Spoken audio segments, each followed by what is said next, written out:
I'm back. Tommy Canada here. Welcome to my channel, Tommy Canada's Moba Zimmer. What are we doing on the channel? Well, we're building a model railway in HO.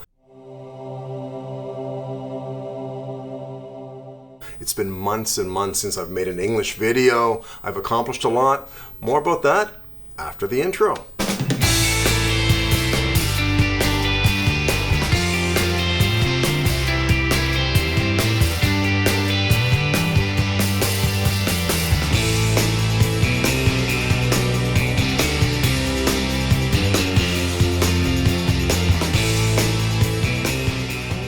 So what have we accomplished in the last 4 or 5 months? Well, just to recap, obviously I've built my foundation, open style construction. I've cut out all the routes where the track will be running along, put cork on them for sound dampening, and I've started with some of the electrics, and we'll have a bit more detail about that later on. I've hooked up some of the switches to my digital decoders, and we're getting ready to do some of the landscaping as well. So lots has happened. So you think over the summer months you're gonna have lots of free time. Well, that ain't exactly how it happened. Lots of work outside, weather's really good. The last thing you wanna be doing is hanging out in the basement. But we did accomplish a few things. First off was some of the electrical work. So as some of you may know, I am running digital, and one day, hopefully soon, I'll be getting a digital control unit, if you will. I have just sort of a handheld.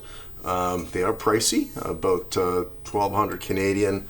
That includes the power supply as well. And what that essentially will do is control all your locomotives and provide current for that in a digital fashion. You know, at first I just want to do a kind of a hybrid system, run locomotives digitally and have all my switches and you know, lighting analog. So yeah, but that, you know, that kind of limits you because you can't integrate the two. You can't use software to control everything if that's where you're going. So I have decided to go all digital. And again, that's why I need this controller. So the advantage of digital, of course, over analog, if you remember the old analog days, you would have a transformer, you apply voltage to the track. The more voltage, or current I guess one should say, the faster the locomotive would go. Downside of that, of course, is that you have one locomotive per transformer. You have to isolate the circuits, so you may have an inner oval and an outer oval. Digital, of course, you can make the locomotives addressable, so they could literally be running one after another, individually addressed because they have decoders. So your supply unit, which is this central station, if you will, can speak to each locomotive individually, and that's just the beginning of it. I mean, there's so many sound functions and all these other things that digital provides that I think makes it a lot more interesting. So anyways, I was going to have a hybrid. All my switches, you know, analog, you push a button, the switch goes either straight or to curve. Now I've done everything digitally, so now I have decoders. And the thing is, though, if you have locomotives, you may have some cars that are illuminated on the interior. Then, you know, the unit only puts out 3 amps. Once those 3 amps are used up by all your locomotives and the cars that are illuminated, there's nothing left. So I've decided to run various, I don't think buses are the appropriate word, but kind of a cable along the entire layout and for my lighting. So I can tap lighting from houses, even the switch lanterns into this lighting circuit. And what else have I done? I've also laid a cable, a ring cable, for all of the current that goes into the track. So what they say, every 6 feet, put in a current track that connects to this main bus, if you will.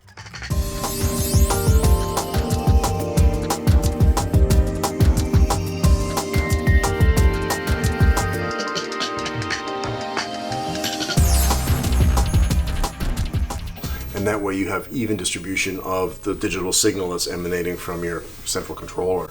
So that you know, typically in an analog setup, obviously the further the locomotive is away from the source, you have greater resistance, the voltage starts to drop off, and you have less performance. So to avoid these kind of things, even in a digital scenario, every 6 feet you fuse in basically a current track. So I've done that. I've done 30 of them throughout the layout. So I've laid that current with bus, if you will, for the digital electricity. I've laid lighting cable for all the lighting, for the always-on lighting. I think what I want to do with the homes, once the houses get on the layout, is have sort of different circuits that'll be digitally controlled, so you can have sort of a grouping of houses going on, not the whole layout at once.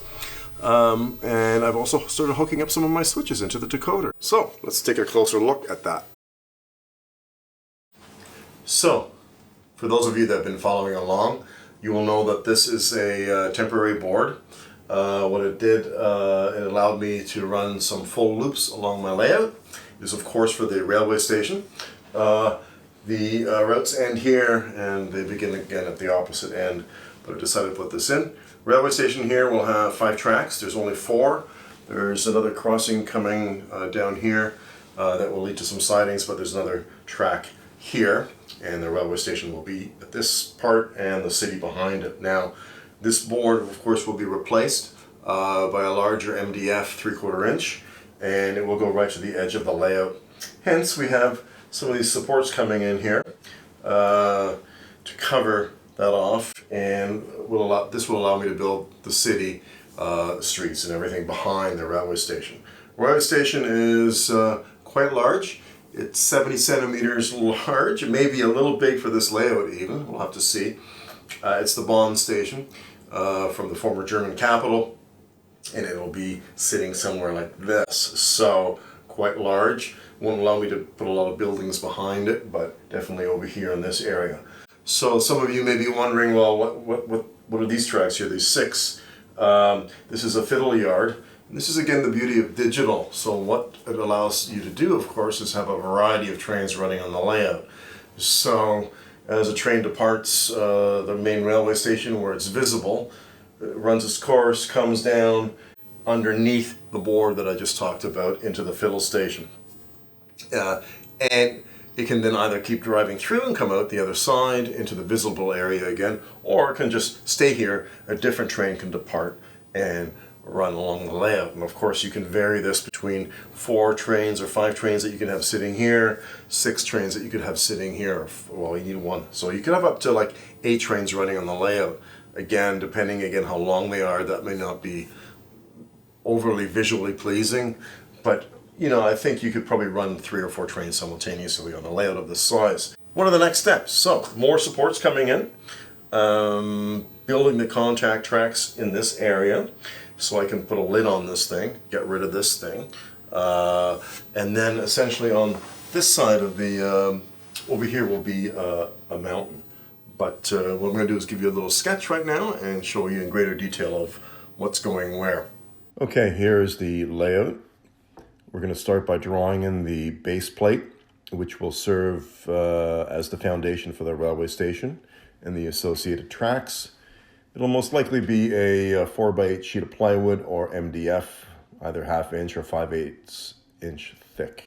Then we have a couple of tunnels, one at the bottom where the train enters the turning loop, one at the top for the mountain, and we also have a wall along sort of the parade route that essentially finishes off the platform for the train station, which is about 5-6 inches above the Fiddle Yard.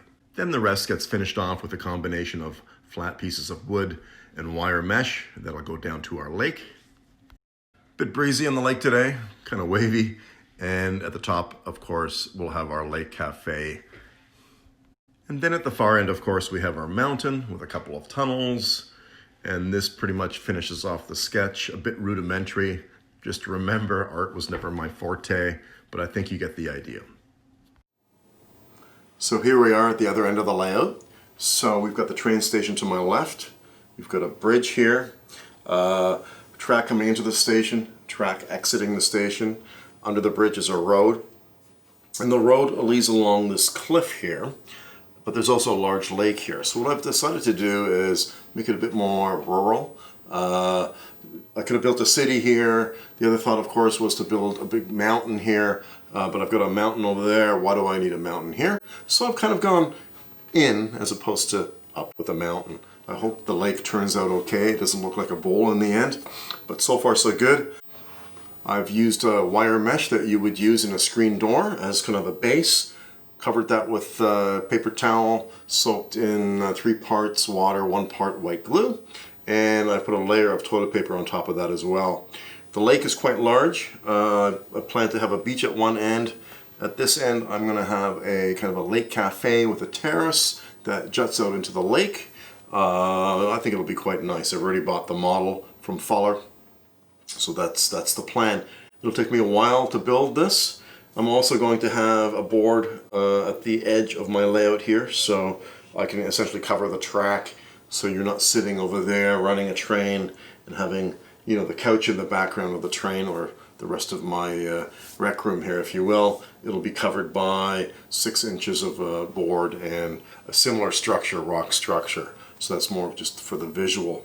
Lots of work to be done still, but one step at a time.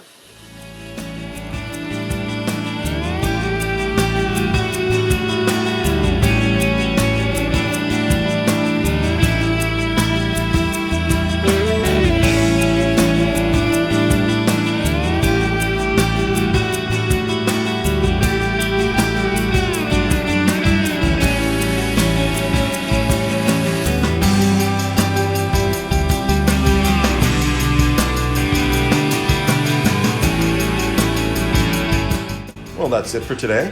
Hope you enjoyed the video. We'll see you all next time. Bye for now.